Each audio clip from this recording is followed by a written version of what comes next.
অসুস্থ শরীর নিয়ে বাইরে ব্লগ করতে গেলাম আর রাস্তায় বেরিয়ে আমি হারিয়ে গেলাম। বছরের শেষ দিন, শরীরও ভালো না, আমি রাস্তায় হারিয়ে গেলাম। আর বাচ্চাদের এই লাফালাফি দেখে নিজেকে মোটিভেট করলাম যে এসছি যখন ব্লগ করতেই হবে, আজকে ব্লগটা দেখো, খুব মজা পাবে। বাজি ফাটানো থেকে শুরু করে বড় বড় সিঙ্গারদের গান, পাগলা ডান্স, মাতাল ডান্স দেখে নতুন বছর শুরু করলাম। তো চলো আজকে ভিডিও শুরু করা যাক। হ্যালো এভরিওয়ান, কেমন আছো তোমরা সবাই? চলে এসেছি নতুন একটা ব্লগ নিয়ে। বলেইছিলাম আগের ব্লগে আমার ফোন খারাপ হয়ে গেছে আর তার জন্য আমার মন মেজাজ একদম ভালো ছিল না। আর নতুন ফোন আমি কিনে ফেলেছি, সেটার ভিডিও তোমাদের সাথে কিছুদিনের মধ্যেই শেয়ার করব। তো আজ হচ্ছে 31, মানে যখন এর ভিডিও শেয়ার করছি রাত্রির বাজে প্রায় 9:30।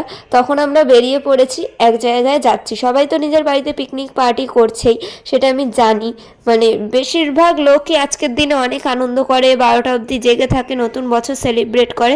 এখানে আমরা সিকিউরিটি কাকুকে বললাম আমরা পিকনিকে যাচ্ছি, একটু পরের মাকে বললাম যে তুমি কি সত্যিই পিকনিকে যাচ্ছ যে বলছো। যাই হোক, নতুন ফোন দিয়ে নতুন রকমের ব্লগ দেখতেই পাচ্ছ যে কতটা সুন্দর ক্যামেরা কোয়ালিটি আগের থেকে। যাই হোক, পুরনো ফোনকে আমি খারাপ বলবো না, পুরনো ফোনও আমার অনেক দিন সাথ দিয়েছে, প্রায় 5 বছর হতে গেল। তো এই নতুন ফোনে আরও সুন্দর ভিডিও কোয়ালিটি, তোমাদেরও ভালো লাগবে। আর কেমন লাগছে আমার নতুন ফোন থেকে করা ভিডিওটা অবশ্যই কমেন্ট করে জানিও। আর সবার আগে বাড়ি থেকে বেরিয়ে পড়লাম। বেরিয়ে আমরা যাচ্ছি কোথায়, তোমরা এটাই ভাবছো? যাচ্ছি আমরা শ্রীভূমি, যেখানে আর কি ডিজনিল্যান্ড বানানো হয়েছিল।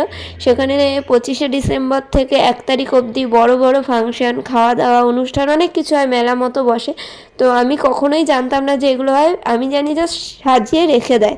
তো মা সবার কাছে শুনলাম, তো সেই কারণে মা বললো চল। এই বাঁকুড়া থেকে ঘুরে আসার পর থেকে আমার শরীরটা খুবই খারাপ, জ্বর এসেছিল। তার মাঝে আমরা মেলাতেও গেছিলাম, সব ভিডিওই তোমাদের সাথে শেয়ার করবো, বাঁকুড়ার ব্লগও আসছে। কিন্তু এটা যেহেতু 31স্টের ব্লগ, তাই জন্য ভাবলাম আগে এটা তোমাদের সাথে শেয়ার করি।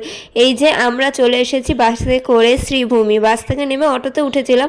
ঠিক বাসে ওঠার পর আমার এতটা শরীর খারাপ লাগছিল, মাথার মধ্যে এমন চক্কর দিচ্ছিল আর এত গা গুলাচ্ছিল। নর্মাল টাইমে বমি পায়, ঠিক আছে, বমি করি, ঠিক হয়ে যায়, কিন্তু মানে মনে হচ্ছিল উঠে দাঁড়াতে পারবো না, মানে এমন চোখে অন্ধকার দেখছিলাম। যাই হোক, তাও ভাবলাম এত কষ্ট করে এসেছি আর দেখে যাবো না, এটা হয়। আস্তে আস্তে করে হাঁটছিলাম, তারপর শরীর একটু সুস্থ লাগায় তারপরে আবার একটু ভিডিও করছিলাম, আবার ঢুকিয়ে দিচ্ছিলাম। তারপরে একটা জায়গায় গিয়ে আমরা বসলাম কিছুক্ষণ। বসার পর একটু জল ঠল খেয়ে বমি টমি করলাম। মানে সকাল থেকেই বমি বমি পাচ্ছিল, কিন্তু হচ্ছিল না বলে আরও অস্বস্তি লাগছিল। তো সব ক্লিয়ার হলো, বমি টমি করে একটু বসে জল ঠল খেয়ে তারপর সুস্থ লাগায় আমি আবার হেঁটে চলে ভিডিও করা শুরু করলাম। তার কারণ হচ্ছে গিয়ে এসেছি, ভিডিও করব না বা সবটা দেখবো না, সেটা কি করে। আর বুঝতেই পারছো আমার নতুন ফোন বলে কথা, আনন্দই আলাদা রকমের। আর এখানে লোকজনের কি ভিড়, এমনকি এখানে আমি হারিয়ে গেছিলাম।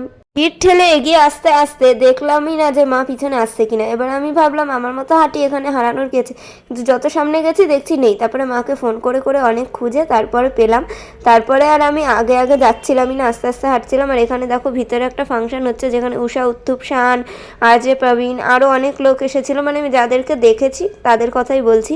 তো আমি ভিতরে একদমই ঢুকতে চাইনি, কারণ আমার শরীরটা ভালো না। ভিতরে গিয়ে যদি আমার গা গুলায় বা কিছু হয়, লোকজন তো একদম আমাকে পিটিয়েই দেবে, বলবে নতুন বছর স্পয়েল করতে এসেছে। যাই হোক, এখানে আমরা বাইরে দিয়ে দেখছিলাম, ওই যে টিভি মতো লাগিয়েছিল। ভিতরে ঢোকার চেষ্টা করিনি তা না, তো খুবই ভিড়। আমি বুঝতে পারছিলাম, মায়ের ইচ্ছা হচ্ছিল, কিন্তু কিছু করার নেই। মাও বলছিল অত ভিড়ে গিয়ে জায়গা পাবো না, আমাদের হাইট যে আমরা দেখতেও পাবো না, বাইরে দিয়েই দেখি। তো এখানে আমরা জায়গা খুঁজছিলাম যে সুন্দর একটা স্ক্রিন টানানো থাকবে, মানে ওরকম টিভির মতো, আমরা বসে একটু দেখবো। ওতেই অনেক, নিজের কানে গান শুনতে পাচ্ছে, এত বড় বড় সিঙ্গারদের, এর থেকে বড় আর কি হতে পারে। তো যে এখানে ভিড় হয়, আমি জানি পার্ক স্ট্রিটে ক্রিসমাসের সময়, নিউ ইয়ারের সময় খুব ভিড় হয়, ইকো পার্কে ভিড় হয়। এটা নর্মালি একটা রাস্তা, তোমরা ভাবতে পারছো না এই রাস্তায় বাস চলে নর্মাল দিনে, কিন্তু এখানে এখন এত সুন্দর সাজিয়ে ঠাজিয়েছে। আর এখানে সব মেলার মতো বসেছে, খাবার দাবার, পিঠে পায়েস, কিচ্ছু বাদ নেই। ঘরের সমস্ত বিছানার চাদর থেকে জামা কাপড়, জুতো, খেলনা, খাবার দাবার সব রয়েছে। মানে একটা মেলার মতো রাস্তার উপর দিয়ে বসেছে।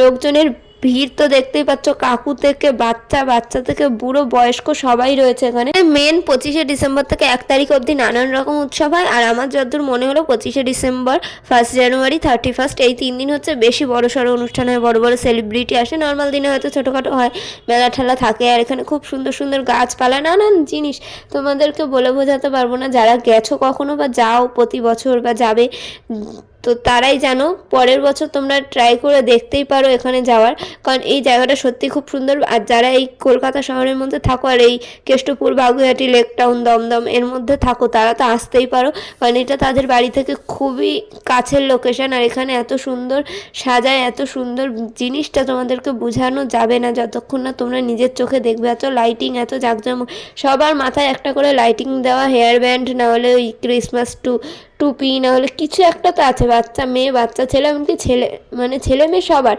আর এখানে এক একজনের ড্রেস আপ, মানে আমি ড্রেস আপ দেখে ভয় পেয়ে যাচ্ছিলাম। কেউ লেহেঙ্গা পরে এসছে, মাথায় একদম ফুল ঠুল লাগিয়ে একদম টিকলি ফিকলি পরে এসেছে। আবার কয়েকজন এতটাই শর্ট ড্রেস পরে এসছে যে মানে আমি বলছিলাম, মা এদের কি ঠান্ডা লাগে না? আমি ডবল সোয়েটার পরে এসেছি, টুপি পরে এসেছি, মোজা পরে এসেছি।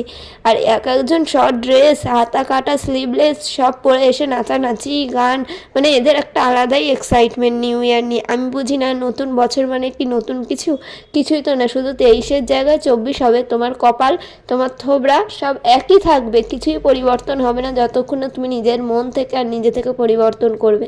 বাচ্চাটা দেখো কি সুন্দর ডান্স করছে, মানে ওদের কাছে নিউ ইয়ার মানে এরকম ঘুরতে আসা, পার্টি করা, খাওয়া দাওয়া। আর আমাদের সময় নিউ ইয়ার ছিল মানে রাত্রির 12টা অবধি জেগে থেকে বাড়ির সামনে কেউ বাজি ফাটালে সেটা দেখা, বা পাড়ার ক্লাবে যদি কোনো অনুষ্ঠান হয় সেখানে যাওয়া, আর না হলে কোন গ্রিটিংস কার্ড কাকে দেওয়া হবে। মানে 10টা বন্ধু থাকতে পারে মানুষের, তার মধ্যে ভালো বন্ধু থাকে, একটা মোটামুটি বন্ধু থাকে, বেস্ট ফ্রেন্ড থাকে, বাড়ির লোক থাকে। আমি তো সবাইকে কার্ড দিতাম, নিজের হাতে বানিয়ে যখন দিতে শিখেছি তখন বানিয়ে দিতাম, তার আগে অবধি আমি কিনে দিতাম। এমনকি এই নিউ ইয়ারের সময়কার একটা ইনসিডেন্ট তোমাদের সাথে শেয়ার করি। আমাকে টাক করবে আর আমি কিছুতেই টাক হব না, কিন্তু জোর করে আমাকে টাক করে ঘুষ দেওয়া হয় যে আমি তোকে 100 টাকা দিচ্ছি, তুই যত খুশি কার্ড কেনা। তখন আটা না 50 পয়সা, 1 টাকাতেও কার্ড হতো। আমরা তখনকার জেনারেশনেরই লোক, মানে আমি তখনকার জেনারেশনেরই মেয়ে, তো সেই কারণে তখন গিয়ে বৌমার সাথে কার্ড কিনে আনতাম। আর খোকার সাথে পাঠাতো আমাকে চুল কাটাতে, টাক করাতে, ওই করিয়ে কার্ড কিনে বন্ধুদের দেবো, তাতে আমি চুল কাটার দুঃখ ভুলে যেতাম। মানে সবসময় আমার সাথে এরকমই করতো, চুল কাটালেই এইটা কিনে দেবো, এইটা কিনে দেবো, চুল কাটতে হবে, ভয়েস কাট নাহলে টাক। কী আর বলবো, যাই হোক। তো মনে পড়লো তাই ভাবলাম শেয়ার করি। আর মাঝে একটু বড় হওয়ার পর আমি কি করতাম, নিজের হাতে কার্ড বানিয়ে, ব্ল্যাঙ্ক কার্ড পাওয়া যেত বা আর্ট পেপার, এগুলো কিনে এনে নানান রকম কার্ড বানাতাম। আমি, রিয়া, দিদিভাই সবাই মিলে দেওয়া দেই করতাম একে অপরকে, বন্ধুদের। আর আমার সবসময় বন্ধুর সংখ্যাটা খুবই কম, 1 থেকে 2 কি 3, তার বেশি না। আর মানে হাই স্কুলে ওঠার পর থেকে আমার একটা মাত্রই ভালো বন্ধু ছিল, সেটা ফাল্গুনি, আর সে এখনও অবধি আছে। মানে 2019 থেকে ওর সাথে আমার ফ্রেন্ডশিপ, এই 2024-এ পড়লো। তো আশা করি আরও ভবিষ্যতে সারা জীবন ওর সাথে বন্ধুত্ব থাকবে। আর রিয়া তো আমার বোন, তো ওদেরকে দিয়ে এসেছি। আর এই হালে 2-1 বছর হয়েছে যে আমি কার্ড দেওয়াটা বন্ধ করেছি, তার কারণ মানে বাড়িতে সেরকম থাকা হয় না। আর এখন আগের মতো কোনো কিছুই নেই, না মানুষের মন, না মানুষের মন মানসিকতা, মানে না আমারও যে আগের মতো আনন্দ, একটা হ্যাপি নিউ ইয়ার বলে কথা। আমি কিন্তু অনেক বড় হয়েও এই জিনিসগুলো করেছি। এই বয়সের ছেলেমেয়েরা 31st মানেই পার্টি করবে, ড্রিঙ্ক করবে, বন্ধু বান্ধব, বয়ফ্রেন্ড গার্লফ্রেন্ড যে যাকে নিয়ে পারবে ঘুরতে যাবে, এক একটা তাদের আমেজই আলাদা। আমি ঘরে বসে থাকি, গ্রিটিংস কার্ড বানিয়ে বন্ধুদের দেই। পার্টি বলতে কি, বন্ধুদের ডেকে এনে নিজে নিজে কেক বানাই, নিজে মাংস ঠাংস রান্না করে ঘরে বসে খাই। আর না হলে হচ্ছে মায়ের সাথে, মানে এখন আমার হয়েছে এই 2-1 বছর ধরে যে আমি মায়ের লেজ ধরি সব সময়। মা যেখানে যাবে আমি সেখানে যাবো। আর আমার সব থেকে ভালো ঘোরার পার্টনার যদি কেউ হয়ে থাকে সেটা আমার মা আর আমার দিদি, এটা আমি মন খুলে বলতে পারি। তার কারণ আমি বমি করলেও তারা আমাকে সামলায়, শরীর খারাপ লাগলেও সামলায়, আমি কি খেতে পছন্দ করি, কোন জিনিসটা পছন্দ করি, তারা সেটা সব থেকে ভালো বোঝে। সেই কারণে তাদের সাথে ঘুরে আমি মজা পাই। বন্ধু বান্ধব বা অন্য লোকেদের সাথে কি, তারা তাদের ইচ্ছাটা প্রকাশ করবে স্বাভাবিক, কিন্তু বাড়ির লোক বা তোমার কাছে মানুষ তোমার ইচ্ছেটা আগে দেখবে। আর তারপরে হচ্ছে কি, তারা সবসময় সামলে উঠতে পারে না, হঠাৎ করে তারাও আতঙ্কে পড়ে যায় যে এরকম শরীর খারাপ করছে, কি হবে, কেমন লাগছে, ঘোরা স্পয়েল হয়ে গেল। নিজের বাড়ির লোক বা নিজের বাবা মা হলে সেই জিনিসটা ভাবে না, সেই কারণে তাদের সাথে ঘুরে সব থেকে বেশি মজা পাওয়া যায়। জানি এই কথাটা খুব অকওয়ার্ড, কারণ এখনকার দিনের লোকেরা বন্ধু বয়ফ্রেন্ডকেই বেশি মানে প্রাধান্য দেয় ঘোরার ক্ষেত্রে বা কোথাও যাওয়ার ক্ষেত্রে, তাদের বাড়ির লোকের সাথে বোরিং লাগে। বাট আমার ফ্যামিলির লোকের সাথে ঘুরতে সব থেকে বেশি ভালো লাগে। একটা সময় আমারও মনে হতো সবার এত বন্ধু বান্ধব ঘুরছে, পার্টি করছে, আমি কেন করতে পারছি না। কিন্তু এখন আমি বুঝে গেছি বন্ধু বান্ধব সাময়িক, কিন্তু বাড়ির লোক পার্মানেন্ট, তো তাদেরকে টাইম দিলে তারাও আমাদেরকে টাইম দেবে। যাই হোক, এই দেখো ঘুরছি আমরা, কত মজা করছি, কত লাইটিং, কাপলেট সব দেখতে পাচ্ছি। আর লোকে খুব ছবিও তুলছিল সব লাইটিংয়ের সামনে বাচ্চাদের দাঁড় করিয়ে করিয়ে। তো আমরা এখনও বুঝতে পারছি না যে আমরা এখানে আসলে করছিটা কি, মানে এদিক ওদিক পাক খাচ্ছি, ঘুরছি ফিরছি, কিন্তু কোনো সেরকম জায়গায় খুঁজে পাচ্ছি না যে দাঁড়াবো বা বসবো। যদি আমার জ্বর না থাকতো আমি হয়তো আমার বাবার বাড়িতেই থাকতাম, কারণ প্রতি বছর নিউ ইয়ারে আমি বাবার বাড়িতেই থাকি। শুধু এই ফার্স্ট টাইম আমি মায়ের বাড়িতে থাকছি। বাবার বাড়িতে থাকলে কি আমি আর রিয়া দিদিভাই সব একসাথে ঘুমাই, আর দিদিভাইয়ের বিয়ে হওয়ার পর আমি আর রিয়াই ঘুমাই। রাত্রির বেলা চুপি চুপি বেরাই, আর না হলে গেট খোলা থাকলে তো খুবই ভালো কথা, গেট ম্যাক্সিমাম সময় খোলাই থাকতো। আমরা বেরিয়ে রাস্তায় একটু ঘুরতাম, হাঁটাচলা করতাম, আর কী করবো, তারপরে এসে ঘুমিয়ে পড়তাম, ছবি পোস্ট করতাম, সবাইকে নিউ ইয়ার উইশ করতাম এই। আর এখন সোশ্যাল মিডিয়া চলে এসেছে, এখন ফোন করে বলা বা কার্ড দেওয়া তো একদম বন্ধ হয়ে গেছে, গ্রিটিংস কার্ড খুব কমই বিক্রি হয়। তো সেই কারণে সবাই নিউ ইয়ার লিখে পাঠিয়ে দেয়, হয়ে যায়। আর এই যে টিভিটা দেখছো, এই যে দেখো আর যে পাবিন এসেছে, এরপর আসবে শান্ত। এখানে মাকে এটাই দেখাচ্ছিলাম, তুমি এই লোকটাকে চেনো তো? বলছে কে জানে, দেখেছি নি কেন, যে ফোনে দেখেছো, কমেডি ভিডিও করে, তারপর স্ন্যাপচ্যাট দিয়ে নানা রকম মুখ করে ভিডিও করে। মা তো বুঝতেই পারছিল না। যাই হোক, তারপর আমরা এর ভিতরটা ঢুকে একটু বসলাম, যে হ্যাঁ শরীরটাও খারাপ, আর এখানে হচ্ছে গিয়ে টিভিটা চলছে, অনেক লোক বসে বসে খাবার দাবার খাচ্ছে, আর এই টিভিতেই দেখছে, কারণ ভিড় ঠেলে ঢোকাটা খুবই মুশকিল। আর এখানে গান যে হচ্ছিলো, গানের সাথে টিভির লিপসিং, মানে টিভিতে যেরকম দেখাচ্ছে মুখ নাড়াচ্ছে, গান হচ্ছে অনেক আগে আগে। গায়কের গানের সাথে মুখের কোনো মিল হচ্ছে না, যেন গানটা আলাদা বাজছে আর ওটা টিভিতে শো হচ্ছে, কিন্তু না, এটা অনেকগুলো টিভিতে হচ্ছে, তো একটু আগে পিছে হয়ে যাচ্ছে। এখানে বসে বসে কিছুক্ষণ মা শানের গান শুনছিল, আর আমি ভাবছিলাম এত বড় বড় লোক আসে, এত বড় বড় সেলিব্রিটি আসে, আমরা তো জানতামই না। আর এখানে দুজন বসে আছে, বসে বসে টিভি দেখছে, আর আমি উঠে উঠে ঘুরছিলাম। আর সামনের দিকে একটা সান্তা ক্লজ রাখা রয়েছে, যে বড় একটা গাড়ির মধ্যে নানান রকম গিফট নিয়ে বসে আছে। তো আমি তার জন্যই ভাবলাম যে উঠি আর ঘুরে ঘুরে দেখে আসি গিফটের বক্সে আদৌ গিফট আছে কিনা, কিন্তু কাছে গেলেই বোঝা যাচ্ছে ওগুলো সব ফাঁকা বাক্স। যাই হোক, এখানে সবাই ছবি টবি তুলছিল, আমিও একটু ছবি তুললাম, মানে নিজের নয়, জিনিসটার যে সান্তা ক্লজ দাঁড়িয়ে আছে ওই অংশটার ছবি টবি তুললাম। পাশে অনেক কিছু ছিল। তারপর আমরা ভাবলাম যে এখানে আর বসে থেকে কি করব, সামনে গিয়ে একটু ঘুরে আসি। আমাদের সবারই যেহেতু ঠান্ডা লেগে আছে, মানে ঠান্ডার দোষ হয়ে গেছে আর কি। এখন আমরা যেই ঘরটাতে থাকি মায়ের বাড়িতে, সেই ঘরটা প্রচুর স্যাঁতস্যাঁতে ঠান্ডা, মানে গরমকালেও তোমার পাখা ছাড়াও চলে যাবে, মানে এতটাই স্যাঁতস্যাঁতে ঠান্ডা। সেই কারণে আমাদের ঠান্ডা লেগে থাকে। আর আমার ফোনে নতুন নতুন অনেক ফিচার্স আছে, তো আমি স্লো মোশন এটা ওটা নানান রকম জিনিস ট্রাই করেছি এখানে ভিডিওতে তোমাদেরকে তুলে ধরার জন্য। আর আমি নিজেও এক্সপেরিমেন্ট করছিলাম আমার ফোনটা নিয়ে, যেহেতু নতুন ফোন বলে কথা, নতুন ফোন দিয়ে ফার্স্ট ভিডিও 1 জানুয়ারিতে, মানে খুবই আনন্দ লাগছিলো। আর এই বাচ্চাগুলো লাফালাফি দেখে আমি নিজেকে মোটিভেট করছিলাম যে এদের মতনই হাসি খুশিভাবে জীবনটাকে বাঁচতে হবে। নতুন বছর নতুন করে সব কিছু শুরু করতে হবে, আরও আনন্দ করতে হবে, আরও মজা করতে হবে, কারণ বলা যায় না মানুষের জীবন কত দিনের, কারণ যতদিন বেঁচে আছো ততদিন আনন্দ করতে হবে। আর একটা কথা, আমি আমার ব্লগে মাঝে মধ্যে একটু বেশি জ্ঞান দিয়ে ফেলি, ছোটো মুখে বড়ো কথা বলে ফেলি, কিন্তু কী আর করবো, এটা আমার ব্যাড হ্যাবিট, আমি পাল্টাতে পারছি না। পুরোনো বছরে যা জ্ঞান দিয়েছি তার 3 গুণ 4 গুণ জ্ঞান এখন দেবো, কারণ এখন আরও এই নতুন বছরে আরও 1 ঘর বয়স বেড়ে যাবে, তো সেই কারণে জ্ঞানের ভারটাও একটু বেড়ে যাবে। আর আমি এটাও মনে মনে ভাবছিলাম যে প্রতি বছর সালটা বাড়ে, মানে 23 থেকে 24 হয়, 24 থেকে 25 হবে, আমার বয়সও সেরকম এক ঘাট করে বাড়ে। সেরকম এক ঘাট করে যদি আমার ওজনটা বাড়তো আর আমার হাইটটা বাড়তো, হাইট না বাড়লেও ওজনটা বাড়তো, কত ভালোই না হতো, কী আর বলবো। যাই হোক, মজা করছি। আর এখানে খুব সুন্দর সুন্দর পুতুল দিয়ে সাজিয়েছিল, ক্রিসমাস ট্রি, সান্তা ক্লজ, বাউল, মানে এত কিছু ছিল কি বলবো। আর এখানে গিয়ে আমরা কিচ্ছু খাইনি, ভাবতে পারছো, এত খাবার দাবার কিচ্ছু খাইনি, কারণ আমার শরীর ভালো লাগছিলো না, আর আমি না খেলে মা কীভাবেই বা খাবে, সেই জন্য খাইনি। তাও মাকে একবার বলেছিলাম এখানে পিঠে পায়েস হচ্ছে, তো মা জিজ্ঞাসা করেছিল কিন্তু কেউ খাবে না বলে খাইনি। তো এখানে আমরা ঢুকে দেখলাম এখানেও শো হচ্ছে, মানে ফাংশন হচ্ছে ছোট করে, মানে এখানেও স্টেজ করা রয়েছে, বসার জায়গা করা রয়েছে, এখানেও সব গায়ক গায়িকারা গান করছে। আর এই বাচ্চা মেয়েটাকে দেখো কি সুন্দর ডান্স দিচ্ছে, ওর মা ভিডিও করছে। আমি তো ভাবছিলাম আমাকে না বলে যে ভিডিও করছো কেন আমার মেয়ের, কিন্তু না, বাচ্চাটার ডান্স দেখে তো আমি একদম অবাকই হয়ে গেলাম, এটা কী ডান্স। যাই হোক, বাচ্চাদের মনে অনেক আনন্দ, বাচ্চারা প্রাণ খোলা মানুষ, সেই কারণে ওরা সব রকম কিছুই করতে পারে। আর হাসি লাগছিলো এটাই যে ডান্সটা দেখে। আর এখানে তুমি আরও ভিন্ন ভিন্ন ডান্স দেখতে পারবে, যেই ডান্স দেখে তোমার নিজেরও ডান্স করতে ইচ্ছা হতে পারে বা অজ্ঞানও হয়ে যেতে পারে। যে সামনে দেখো এক কাকু ডান্স দিচ্ছে, কিছুই না, রোম্যান্টিক গান হোক, দুঃখের গান হোক, এই কাকুর নাচ দেখো, মানে ওই লোকটা সবাইকে উত্তেজনা তুলে দিচ্ছে যে নাচো নাচো, মানে এই ছেলেটা। কিন্তু তার পাশে আরও লোকের এমন উত্তেজনা জেগে গেছে যে তাদের মাথাই নষ্ট হয়ে গেছে। লাস্টে ওখানে যে রয়েছে হোস্ট, সে বলছে এখানে এভাবে নাচবেন না দাদা, আপনি সরে যান। এই কাকুটা না, আর একটা কাকু পরে আসবে, তোমরা ভিডিও দেখলেই বুঝতে পারবে।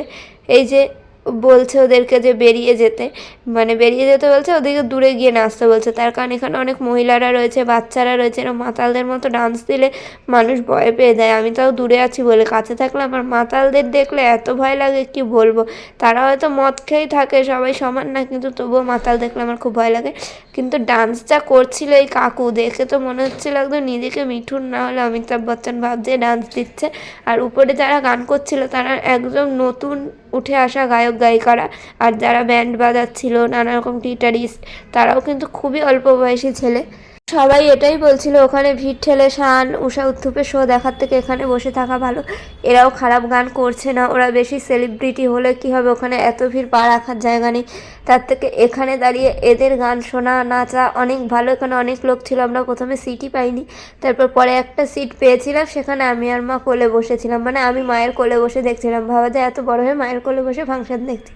তারপর দেখলাম পিঠের গন্ধ ছাড়ছে, পিঠে আমি খাই না সেরকম মিষ্টি জিনিস বলে, তো এসে দেখলাম যে ওরা আসলে গ্যাসে বানায় না উনানে। তারপর দেখলাম এখানে ওরা উনুন তৈরি করে ফেলেছে, মানে উনুন তৈরি করেই বানাচ্ছে। তারপর আমরা বসে বসে এখানে শো দেখছি। তারপর 3টে চেয়ার পেয়ে যাই, 3জনেই বসে পড়ি। আর এখানে একটা মহিলা উঠেছিল, মানে একটা দিদি, সে গান করছিল।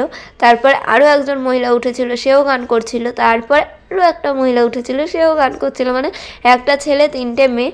আর একজন ছিল যে সব থেকে ভালো গান করছিল, সে হচ্ছে সুপার সিঙ্গার না কি শো হয় স্টার জলসায়, তাতে জিতেছিল বা তাতে ছিল, এরকম কিছু একটা বলছিল, আমার ঠিক মনে নেই।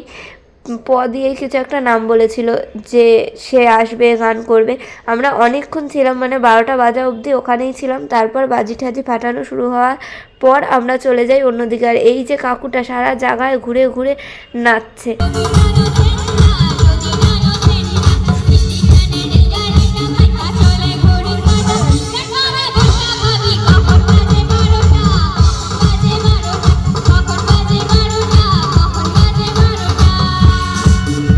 কাকুর ডান্স দেখে তো যে হোস্ট করছিল, মানে অ্যাঙ্কার, সে আর কি বলছিল যে আপনি এভাবে ঘুরে ঘুরে নাচবেন না, এখানে অনেক মা বোনরা বসে আছে, তাদের অসুবিধা করবেন না, সাইডে এক জায়গায় দাঁড়িয়ে নাচবেন। আর এই পাশে তো এক কাকিমা ফুল ডান্স দেওয়া শুরু করেছে, মানে কাকিমাই মনে হলো আমার দূর থেকে।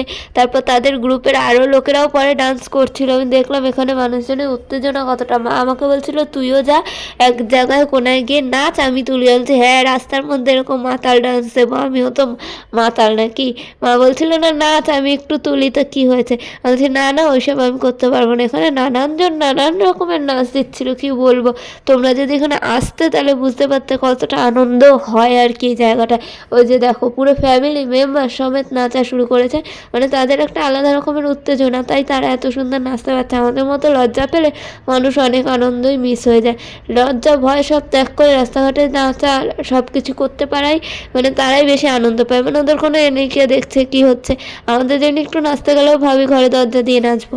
তারপরে এই পর্যায়ে উঠে আসে সেই সুপার সিঙ্গারে যে ছিলেন, এরকম কিছু একটা বলছিলাম, যে সেই দিদিটা আর কি গান করতে উঠেছিল। দিদিটা মহিলা আমি জানি না, একটা মেয়ে, যাই হোক গান করতে উঠেছিল। ইনি সব থেকে ভালো গান করছিল, যেহেতু না অনেকটা এক্সপিরিয়েন্স আছে, আর আগে যারা করেছে তারা নতুন, তো সেই কারণে এই যে এই কাকুটাও গান করছিল, মানে দাদাটা, মানে কাকে কাকু বলবো দাদা বলবো, মানে 12টা বেজে যাওয়ার পর জোরে বলছে হ্যাপি নিউ ইয়ার।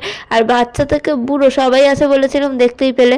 আর এই দাদুর ডান্স দেখো, আর আমরা বাজি ফাটানো দেখবো বলে উঠেছি, আর এই দাদুর ডান্স দেখে থেমে গেছি, মানে দাদুর কি জোশ। আর সামনে একটা ঠাকুমাও নাচছিল, আমার তো মনে ছিল দুজনকে এক জায়গায় দাঁড় করিয়ে দিয়ে ডুয়েট রোমান্টিক কাপেল ডান্স করানো উচিত ছিল, মানে ঠাকুমা হাতে ফুল ঠুল নিয়ে নাচছিল। আর এখানে দেখো সবার কি আনন্দ, মেন উদ্দেশ্য বাজি ফাটানো হচ্ছে। আর আমরা বুঝেই পাচ্ছিলাম না যে বাজিটা ঠিক কোন জায়গাটা দিয়ে ফাটানো হচ্ছে। আওয়াজ পাচ্ছি কিন্তু চোখের সামনে সেরকমভাবে দেখতে পাচ্ছি না। তো সেখানে আকাশের দিকে ফোন তাক করে রেখে দিয়েছি, বাজি ফাটালেই দেখবো। তারপর দেখতে পেলাম ওই গাছের পিছন থেকে তারপরে আসল লোকেশনটা বুঝতে পেরে ভিড় ঠেলে তাড়াতাড়ি তাড়াতাড়ি করে হেঁটে হেঁটে যাচ্ছিলাম। আর তোমাদের সাথেও শেয়ার করব কী কী বাজি যতটা সম্ভব তুলতে পারবো ততটা পুরোটাই তোমাদের সাথে শেয়ার করবো। আর বাজি ফাটানো দেখতে যতটা সুন্দর লাগে তার পরবর্তী মুহূর্তটা ততটাই ভয়ঙ্কর। মানে এত ধোঁয়া হয়ে গেছিলো জায়গাটা, মানে মানুষ দম নেবে কি, ধোঁয়াই নাকে ঢুকে যাচ্ছিল।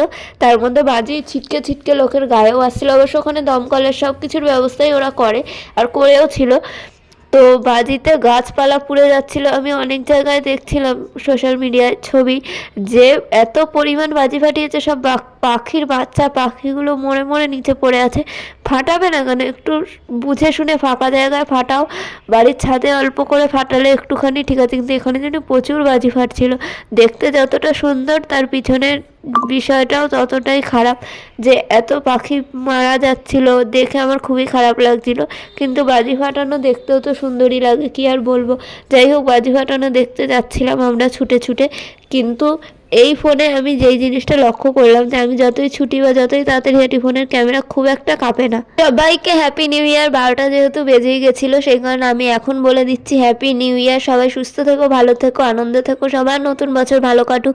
নতুন বছরে আরও আরও আনন্দের জিনিসপত্র হোক তোমাদের সাথে। নতুন বছরে তোমাদের সব স্বপ্ন পূরণ হোক, আর সাথে সাথে আমার স্বপ্নও পূরণ হোক। আর আমি যেন ইউটিউব চ্যানেলটাকে আরও গ্রো করতে পারি। আমি যেন আমার দুটো চ্যানেলে নতুন বছরে 1000 সাবস্ক্রাইবার কমপ্লিট করতে পারি। সবাই আশীর্বাদ করো। Happy new year. নতুন বছর সবার ভালো কাটুক। চলো এবার বাজি ফাটানো দেখা যাক।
সাথে যে বাজিটা ফাটছে এটা আমার মায়ের, বাদবাকি অনেক লোকেরই খুবই ভালো লাগছিল। মানে এই বাজিটা একটু ইউনিক টাইপের, এখানে অনেক ইউনিক বাজি আমরা দেখলাম, তার মধ্যে এটা সব থেকে নতুনত্ব দেখলাম। আর কতটা আগুনটা ছড়িয়ে ছড়িয়ে যাচ্ছিল, মানে পুরো ছাতার মতো। কী বাজি বলে এটাকে আমি নিজেও জানি না, কিন্তু পাশে থাকা গাছটা প্রায় অর্ধেকের বেশি পুড়ে গেছিলো, কি আর করা যাবে। এখন বাজি তো ওরা ওখানটাতেই লাগিয়েছে, একটু মিডিলের দিকে লাগালে এবার রাস্তায় গাড়ি চলছিল তার জন্য ওইখানটা লাগাতে হয়েছে। এবার আমরা বাড়ি চলে যাব। এখানে আমরা গাড়িতে মানে রিক্সায় উঠে গেছি, শ্যামনগর এখন আমরা যাব। তো রাত্রিবেলা দেখছো রাস্তায় এখনও গাড়ি ঘোড়া চলছে আর কী লেভেলের ভিড়। আমরা তো আমাদের 31st নাইট এভাবে সেলিব্রেট করলাম। তোমরা তোমাদের 31st কীভাবে সেলিব্রেট করলে বা নতুন বছরে কি কি করছো, নিউ ইয়ারের দিন কি কি করছো সেগুলো আমাদের সাথে শেয়ার করো, কমেন্ট করে জানিও। আর আমরাও নতুন বছর কি কি করছি সবই তোমাদের সাথে শেয়ার করব। আর আজকের ভিডিওটা এটুকুই, দেখাচ্ছে পরের ভিডিওতে। ভিডিওটা ভালো লাগলে লাইক কমেন্ট শেয়ার সাবস্ক্রাইব করে দিও। সবাই সুস্থ থেকো, ভালো থেকো, টাটা। সবশেষে আবারও জানাই হ্যাপি নিউ ইয়ার।